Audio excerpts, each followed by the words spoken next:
நேற்று காலையில 73 வயசான நம்ம டைரக்டர் பாக்கியராஜ் சார் திடீர்னு நெஞ்சு வலிக்குதுன்னு சொல்லி மருத்துவமனைக்கு கூட்டிட்டு போகும்போது இறந்துட்டாரு.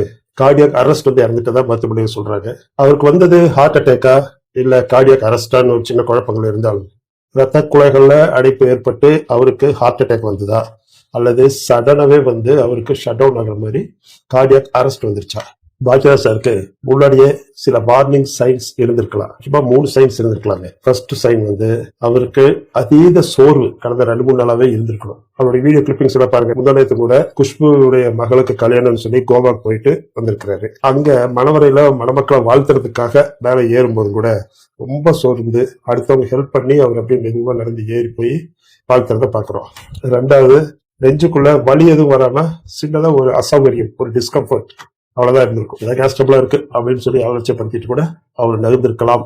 3வது, சடனா ஒரு தலை சுத்தல் மாதிரி வர்றது, நெட்டு வச்சாலே கொஞ்சம் மூச்சு வாங்குறது, இந்த மாதிரி அறிகுறிகளும் இருந்திருக்கலாம்.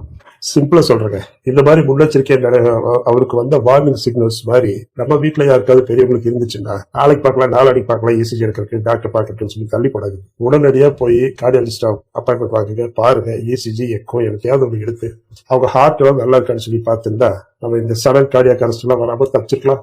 2 வருஷத்துக்கு முன்னாடி அவர் குன்னூர் வந்திருந்தப்ப குன்னூர் ஷார்ட் பிலிம் ஃபெஸ்டிவல்ல எங்க டீம் எடுத்த ஒரு குறும்படத்துக்கு சிறந்த குறும்படமா தேர்ந்தெடுத்து அவர் கையால அங்க அவார்டு வாங்குறதெல்லாம் கூட ஞாபகம் இருக்கு. கொடுக்கும்போது ரொம்ப சந்தோஷமா பாராட்டி அந்த அவார்டு கொடுத்துட்டு இன்னும் நிறைய செய்யுங்க அப்படின்னு பட்டுன்னு சொல்லி உற்சாகப்படுத்தினது இன்னும் கண்ணுக்குள்ளேயே இருக்கு. அதுலயும் கோயம்புத்தூர்காரரு, நம்ம ஊருக்காரரு கொஞ்சம் அதிகமாவே மனசு கிடக்குது அவர் இறந்தது கேட்கும்போது. அவருடைய ஆத்மா சாந்தி அடைய எல்லாம் உள்ள இறைவனை பிரார்த்திக்கிறேன். ஓம் சாந்தி.